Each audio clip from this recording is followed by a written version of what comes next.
Okay, goodie guys, no? So meron tayo dito guys na ginagawang electric fan, no? Ito po yung turbo electric fan, no? So dahil ginawa natin guys, sukatin na natin yung pinaka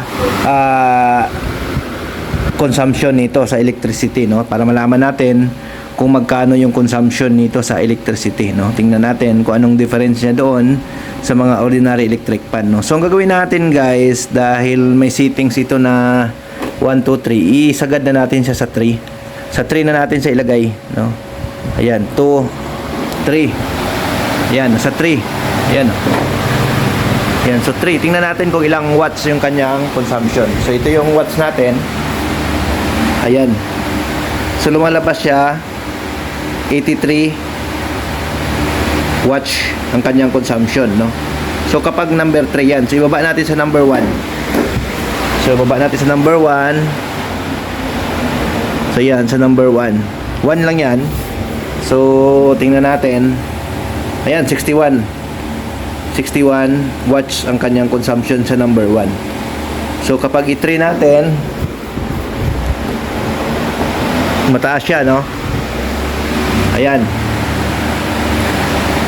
Tumatakbo siya ng 83 guys kapag naka number 3, no? So computein natin guys kung gaano kalakas kumain ito ng kuryente.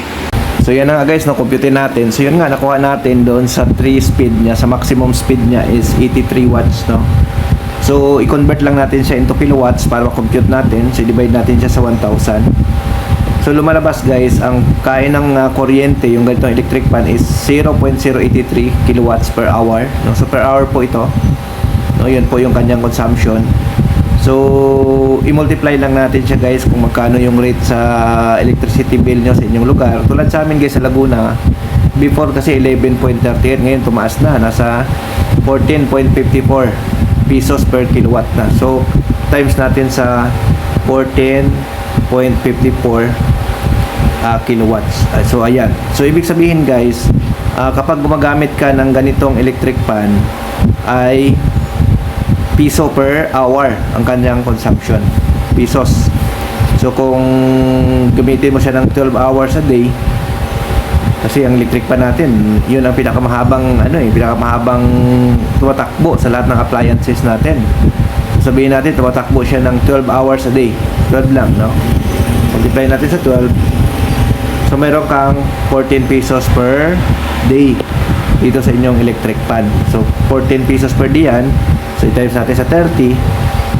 So meron kang 434 pesos, no? Sa mga ganitong electric fan kapag ito ang ginagamit nyo buwan-buwan na mabayaran. So meron kang allotment para doon sa electricity bill nyo na 434 pesos 0.45 more or less na babayaran pagdating dito sa electric fan. So kung nag-adjust kayo guys ng settings, example 1 lang or 2, maring bababa siya ng konti, maring 300 plus na lang ang inyong bayaran, no? So bababa siya ng konti, no? So yun. So sana makatulong po yung ating video doon sa mga gustong malaman kung malakas ba talaga sa kuryente yung ganitong electric fan. Okay, thank you, bye bye.